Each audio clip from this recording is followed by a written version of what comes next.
नमस्कार दोस्तों। आज एनसीईआरटी आंदोलन के बारे में मैं बात करने जा रहा हूं कि एनसीईआरटी यूपीएससी में क्यों इतना महत्वपूर्ण है और इसको पढ़ते समय क्या गलतियां हो जाती हैं। दोस्तों, जो मैं ये बैच शुरू करने जा रहा हूं 9 जून से एनसीईआरटी आंदोलन, और ये एनसीईआरटी आंदोलन आपकी एनसीईआरटी की जो मेजर प्रॉब्लम्स है उसको शॉर्ट आउट करने के लिए बनाया गया है, ताकि आप कम से कम समय में एनसीईआरटी जैसी महत्वपूर्ण किताब, एक बहुत ही महत्वपूर्ण डॉक्यूमेंट को आप आसानी से पूरा कर सकें। आइए हम समझते हैं कि एनसीईआरटी को पढ़ते समय हमसे बेसिक मिस्टेक्स क्या होती हैं और हम कैसे जो हमारा ओरिएंटेशन है उसको हम प्राप्त नहीं कर पाते हैं। यदि हम एनसीईआरटी को पढ़ते समय ध्यान दें तो हमारा पूरा ध्यान, जो एक बिगिनर स्टूडेंट होता है, जो अभी शुरुआती दौर में आया हुआ है, जो बहुत ही जो अपना फंडामेंटल बनाना चाहता है, वो जब इस डॉक्यूमेंट के साथ डील करता है तो 2000 से ज्यादा पन्ने उसको डील करने पड़ते हैं, अगर वो केवल नई एनसीईआरटी ही पढ़ रहा है तो। और इन सबसे मुख्य जो किताबें हैं उसमें उसका पूरा ध्यान ये रहता है कि सबसे पहले एक बहुत बड़ा टास्क है कि मुझे ये 2000 से ज्यादा पन्ने पढ़ने हैं, बल्क में ये बुक्स जो है वो हमें खत्म करनी है, और वो इसको रीडिंग मैथोलॉजी में लेकर चला जाता है और उसका पूरा ध्यान रहता है।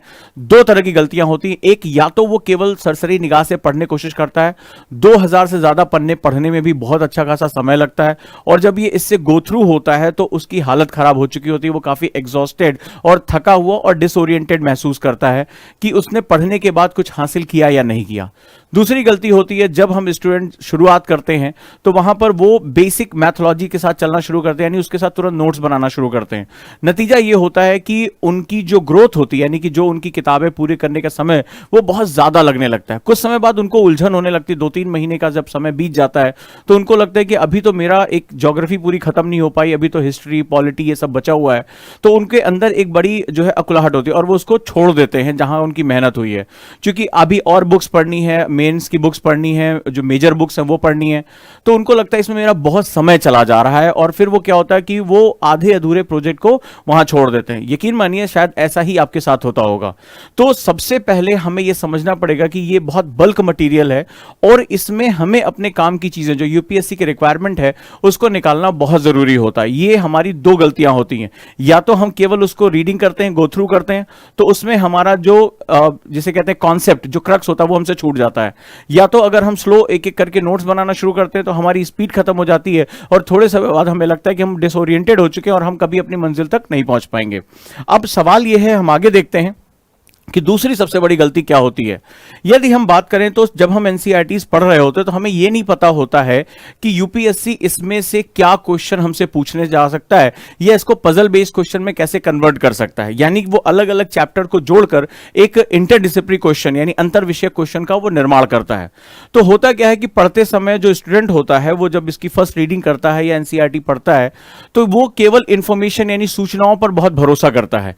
वो इंफॉर्मेशन पढ़ता है, उसको लगता है कि जो बोल्ड में लिखा हुआ है या जो बॉक्स में लिखा हुआ दैट इज वेरी इंपॉर्टेंट, और वो उसको इंटरलिंक नहीं कर पाता, कनेक्ट नहीं कर पाता है। इसके लिए एक एक्सपीरियंस की जरूरत पड़ती है। आपको बीटीएल आना चाहिए, यानी बिटवीन द लाइन, यानी कि जो वो कह रहा है उसका भावार्थ क्या होगा, उसको अप्लाई कैसे करेंगे, उसको क्वेश्चन के साथ जोड़ेंगे कैसे, छठी क्लास की एनसीईआरटी और 9वीं क्लास की एनसीईआरटी के कॉन्सेप्ट को आपस में कैसे इंटरलिंक करके उसके ऑप्शंस का निर्माण किया जा सकता है, और इस पूरी अधूरी और बिखरी हुई जानकारी को एक जगह लाकर कंसोलिडेट कैसे किया जाता है, यह सबसे इंपॉर्टेंट होता है। बीटीएल से ही आपके कॉन्सेप्ट का निर्माण होता है, और जो एनसीईआरटी हमारे एस्पिरेंट्स को पढ़ना है, जो सिविल सर्विसेज में जाना चाहते हैं, उनके लिए बीटीएल यानी बिटवीन द लाइंस और कॉन्सेप्ट मेकिंग प्रोसेस सबसे इंपॉर्टेंट होता है, रादर देन कि हम केवल इंफॉर्मेशंस पढ़ें, अपने आप से कहें कि आज मैंने 50 पेज पढ़ लिया या मैंने 60 पेज पढ़ लिया। यानी आप अपने टाइम को क्वांटिटेटिव से ज्यादा क्वालिटेटिव करने की कोशिश करेंगे। जी हां, आप मात्रात्मक कितने अपने पेजेस पढ़ें that is not very important. आपने जो पेजेस पढ़े उसमें बिटवीन द लाइन यानी उसके जो मतलब है, उसके जो भावार्थ है, वो आपको कितना समझ में आया, और क्या आप जब यूपीएससी क्वेश्चन देगा तो उस इंफॉर्मेशन को आप अप्लाई कर सकते हैं या नहीं कर सकते, that is a very very important concept. तो यहां पर जो आपका एनसीईआरटी जो पढ़ना होता है यूपीएससी के लिए, सिविल सर्विसेज के लिए, वो बिटवीन द लाइन आपको पढ़ना होता है, याद रखिएगा। रादर देन इंफॉर्मेटिव, हम जो है वो क्वालिटेटिव अप्रोच की तरफ, यानी कि जो हम उसके गुणात्मक आयामों की तरफ जाने का प्रयास करते हैं। नेक्स्ट अगर हम बात करें तो सबसे महत्वपूर्ण बात है कि मैं इस कोर्स में आपके लिए क्या लेकर आया हूं। सबसे बड़ी बात है कि आपको बल्क मटेरियल्स की रीडिंग से बचाना है, आपका टाइम सेव करना है, और सबसे बड़ी बात है आपको नेक्टर यानी उसका अर्क देना है कि एक्चुअली में आपके लिए इंपॉर्टेंट क्या है। तो इस बैच को मैंने कुछ अलग तरीके से जो है वो फॉर्म के, इसीलिए मैंने इसका नाम एनसीईआरटी आंदोलन रखा है, जिसमें मास मूवमेंट जोड़कर ये जो भय है, ये जो समय हम बेकार करते हैं नई एनसीईआरटी पुरानी एनसीईआरटी, इससे हमें बचाना है। और जो मेजर कॉज है, जो जैसे लक्ष्मीकांत या जो हायर बुक्स है, उसके लिए आपको प्रेरित करना है कि आप वहां जाकर उसको प्रिपेयर करें। तो जैसे सबसे पहला बीटीएल, यानी कि हम इसको बिटवीन द लाइन हम जिसे कहते हैं, यानी कि वो टीचर अपने एक्सपीरियंस से निकालता है। उसके लिए आपको कम से कम यूपीएससी का पैटर्न पता होना चाहिए, क्वेश्चंस पे आपकी कमांड होनी चाहिए कि किस तरह से क्वेश्चन अपना नेचर चेंज कर रहे हैं 2011 से पहले, 2011 के बाद, रिसेंट में पजल बेस्ड क्वेश्चन का क्या ओरिएंटेशन है, तो उसके लिए हम पूरी रिसर्च करते हैं। तो बीटीएल वहां से निकल कर आता है। दूसरा एलडब्ल्यूएमआई नोट्स। अब सवाल है कि मैंने पढ़ भी लिया और मेरे नोट्स बनाने में इतना मोटा जो है नोट्स बना, तो इसके लिए मैंने एक मेथड डेवलप किया, एलडब्ल्यूएमआई, लेस वर्ड मोर इंफॉर्मेशन। मैं इसकी वीडियो भी जो है डाल चुका हूं। तो एलडब्ल्यूएमआई नोट्स कैसे बनाते हैं वहां पर मैं बहुत फोकस करता हूं। और एलडब्ल्यूएमआई बेस यानी कि आपके जो नोट्स होंगे वो आपकी कॉपी में हमेशा के लिए तैयार हो जाएंगे, आपको दोबारा कोई नोट्स बनाने की जरूरत नहीं पड़ेगी। इसके साथ साथ क्रक्स नोट यानी पीडीएफ फॉर्मेट में आपको सपोर्टिव नोट्स दिए जाएंगे, ताकि आपको एलोबरेटिव स्टडी करनी है तो भी आप उसके थ्रू गो थ्रू हो सकते हैं। अगला जो सबसे महत्वपूर्ण, चूंकि मुझे जाना जाता है करंट अफेयर्स ओरिएंटेड के लिए, और करंट अफेयर्स में जो मेरी कमांड है वो उसके साथ मैं आपको एनसीईआरटी के साथ जोड़ूंगा।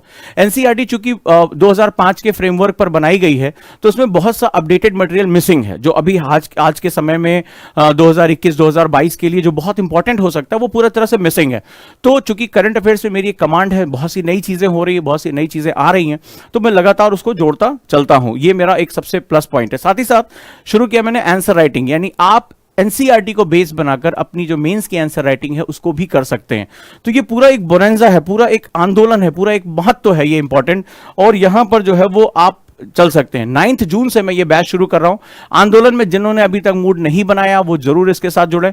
बैच बाइलिंगुअल है, हिंदी और इंग्लिश दोनों में, कंटेंट हिंदी इंग्लिश में अलग अलग है, टेस्ट हिंदी इंग्लिश के अलग अलग हैं, तो आपको वो सारी चीजें मिलेंगी। सबसे बड़ी बात ये ऑनलाइन क्लास है, लाइव क्लास है, वीओडी भी। अगर आप लाइव नहीं देख पाते हैं तो वीडियो ऑन डिमांड पे भी आप इसको देख सकते हैं और क्वेश्चंस आप पूछ सकते हैं। अब सवाल है कि अगर आपके दिमाग में कोई क्वेरी आती है उसके बाद, तो उसके लिए एक टेलीग्राम ग्रुप स्पेशल बनाया गया है, जहां पर क्विजेज आपको मिलेंगे, जहां आप मेरे साथ इंटरेक्ट कर सकते हैं, क्वेश्चन पूछ सकते हैं, और जो हमारा स्टडी कंटेंट है वो भी वहां पर सपोर्टिव दिया जा सकता है, राइट। और सबसे बड़ी बात है आपकी कॉपियां चेक होंगी, जो भी हम आपको टास्क देंगे, आपकी वैल्यू एडिशन की उसमें आपको क्या इंप्रूवमेंट करना है, जो कि बहुत एक कॉस्टली कोर्स होता है, वो सभी आपको इसके साथ मात्र 4000 रुपए में मिल रहा है।